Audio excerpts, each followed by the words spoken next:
3월 13일 수요일입니다. 사순절 25일 차를 시작합니다. 오늘 하루도 주님 가신 십자가의 길을 뒤따라가는 제자의 삶이 되시기를 축복합니다. 함께 묵상할 말씀은요, 시편 51편 1절에서 19절입니다. 하나님이여 주의 인자를 따라 내게 은혜를 베푸시며 주의 많은 긍휼을 따라 내 죄악을 지워 주소서. 나의 죄악을 말갛게 씻으시며 나의 죄를 깨끗이 제하소서.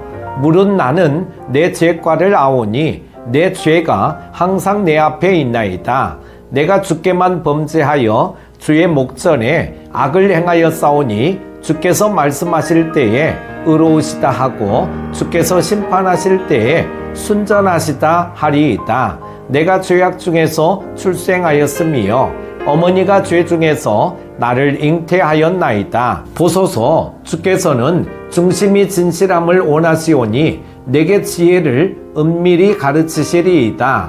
우슬초로 나를 정결하게 하소서. 내가 정하리이다. 나의 죄를 씻어주소서. 내가 눈보다 희리이다. 내게 즐겁고 기쁜 소리를 들려주시사 주께서 꺾으신 뼈들도 즐거워하게 하소서.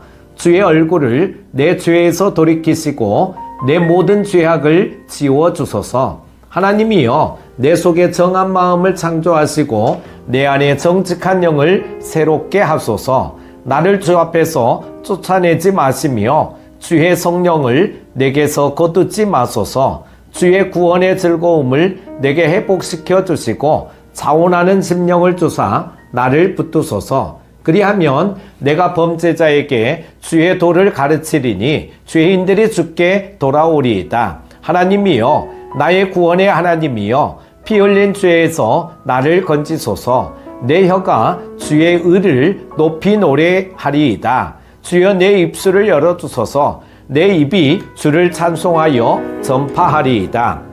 주께서는 제사를 기뻐하지 아니하시나니 그렇지 아니하면 내가 드렸을 것이라. 주는 번제를 기뻐하지 아니하시나이다. 하나님께서 구하시는 제사는 상한 심령이라. 하나님이여 상하고 통회하는 마음을 주께서 멸시하지 아니하시리이다. 주의 은택으로 시온의 선을 행하시고 예루살렘 성을 쌓으소서. 그때에 주께서 의로운 제사와 번제와 온전한 번제를 기뻐하시리니 그때에 그들이 수소를 주의 제단에 드리리이다. 아멘. 잘못하고 실수하였을 때 자녀들마다 사람마다 취하는 행동과 자세가 다릅니다. 어떤 사람은 자신의 잘못을 덮기 위하여 거짓말을 합니다. 거짓이 또 다른 거짓을 만들어내다가 결국에는 모든 것이 들통납니다. 그리고 또 어떤 사람은 처음부터 솔직하게 자신의 잘못을 시인하여 용서를 구합니다. 우리는 이 두 가지 모습 중에 잘못을 시인하며 용서를 구하는 사람을 좋아합니다.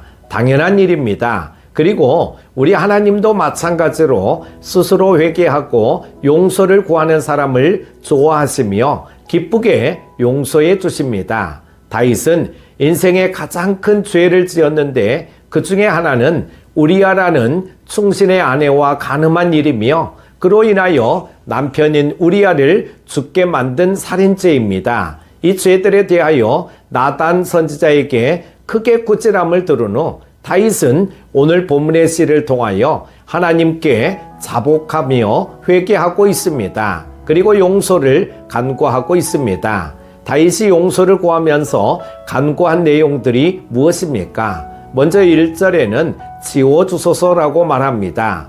1절 보면은요, 하나님이여 주의 인자를 따라 내게 은혜를 베푸시며 주의 많은 긍휼을 따라 내 죄악을 지워주소서라고 말합니다. 다윗은 하나님께 회개하며 가장 먼저 자신의 죄악을 지워달라고 요청하고 있습니다. 지우다라는 말은 제거한다는 뜻입니다. 죄악을 제거해 주시고 깨끗하게 해달라는 요청입니다. 하지만 아무리 좋은 지우개로 낙서된 것을 지워도 여전히 그 흔적은 남아 있습니다. 마찬가지로 죄악에 대한 흔적은 우리 마음과 삶에 남아있게 됩니다. 그 흔적은 우리가 반복적으로 같은 죄를 짓지 않도록 도와주며 생각나게 합니다. 그래서 죄악의 흔적은 우리의 경건 생활에 도움이 됩니다. 그렇다고 해서 하나님께서도 우리의 죄악의 흔적을 가지고 계신다는 뜻이 아닙니다. 하나님께는 우리 죄가 완전히 지워지게 됩니다. 그래서 다시 기억조차 하지 않으십니다. 이사야 43장 25절에 나 곧 나는 나를 위하여 내 허물을 도말하는 자니 내 죄를 기억하지 아니하리라 말씀하셨습니다. 하나님은 우리가 죄를 회개할 때 그 죄의 흔적까지도 기억하지 않으시는 분이십니다. 그러므로 우리는 하나님께 가장 먼저 회개하고 우리의 죄악을 지워주시길 간구해야 합니다. 오늘 이 새벽에 나에게 지워져야 할 죄가 있다면 깨끗이 지우시고 용서하시는 하나님께 엎드려 회개합시다. 두 번째는 10절에 새롭게 하소서라고 기도하고 있습니다. 죄의 모습이 깨끗이 지워지고 나면 하나님께서는 새로운 삶을 시작할 수 있도록 은혜를 주시죠. 그래서 다윗은 이전에 과거의 죄악으로 가득한 마음이 아닌 하나님께서 주시는 정직한 영으로 새로운 마음, 새로운 삶을 살아가도록 인도해 달라고 간구합니다. 10절에 하나님이여 내 속에 정한 마음을 창조하시고 내 안에 정직한 영을 새롭게 하소서. 새롭다라는 말은 다시 시작하다, 수리하다는 뜻을 가진 말로 이전과는 결별하는 것을 의미합니다. 죄악의 삶에서 벗어나 이제 새로운 삶을 살아가도록 해달라는 의미입니다. 특히 10절에서 다윗은 정한 마음과 정직한 영을 자신이 창조하고 새롭게 하는 것이 아니라 하나님께서 정한 마음을 창조해 주시고 정직한 영을 새롭게 해달라고 요청합니다. 창세기 1장 1절에서 천지 창조를 하실 때와 같이 하나님께서 창조하실 때 사용하는 동사인 바라를 사용합니다. 즉 하나님께서 창조하시고 새롭게 하실 때 완전해질 수 있습니다. 연약한 다윗은 정한 마음과 정직한 영을 스스로 창조하고 새롭게 할 수 없습니다. 스스로 창조하고 새롭게 해도 금방 죄로 인하여 다시 실패할 수밖에 없습니다. 인간은 불완전하고 연약하기 때문입니다. 그러나 우리 하나님께서는 우리의 마음과 영은 새롭게 하실 수 있습니다. 다시 시작하게 하시고 새로운 삶을 살아갈 수 있도록 가르쳐 주시고 인도해 주실 수 있습니다. 오늘 하루 어제와는 또 다른 거룩하고 정결한 삶, 하나님께서 창조해 주시고 인도해 주시는 새로운 삶을 살아갈 수 있기를 바랍니다. 세 번째는 12절에 붙드소서라고 간구합니다. 하나님께서 정한 마음을 창조해 주시고 정직한 영을 새롭게 해주셔도 우리는 금방 또다시 죄의 길로 돌아설 수 있습니다. 그러므로 하나님께서 정한 마음과 정직한 영을 새롭게 하신 이후에 하나님께서 우리를 붙들어 주셔야 죄의 길로 들어서지 않을 수 있습니다. 12절에 주의 구원의 즐거움을 내게 회복시켜 주시고 자원하는 심령을 주사 나를 붙드소서. 하나님의 손이 나를 붙드시지 않으시면 우리의 약한 결심은 금방 무너지고 과거로 돌아가게 됩니다. 다시 범죄하고 반복하여 죄를 지을 수밖에 없습니다. 붙드신다는 말의 원래 뜻은 인수한다, 지지한다, 유지하다입니다. 하나님께서 우리가 죄의 길로 다시 돌아가지 않도록 붙들어 주시고 지지해 주시지 않으면 우리는 반복적으로 실패할 수밖에 없습니다. 약한 결심이 무너지지 않도록 지지해 주시는 분은 하나님이십니다. 다윗은 하나님의 손이 자신을 붙드시지 않으시면 또다시 범죄할 것을 알았기에 하나님께서 자신을 붙들어 주시길 간구하고 있습니다. 죄의 유혹에 또다시 넘어지지 않고 하나님과 온전한 관계를 유지하려면 하나님의 붙드심이 반드시 있어야만 합니다. 오늘 하루 우리 하나님의 능력의 손이 우리의 생각과 마음을 붙들어 주시길 소망합니다.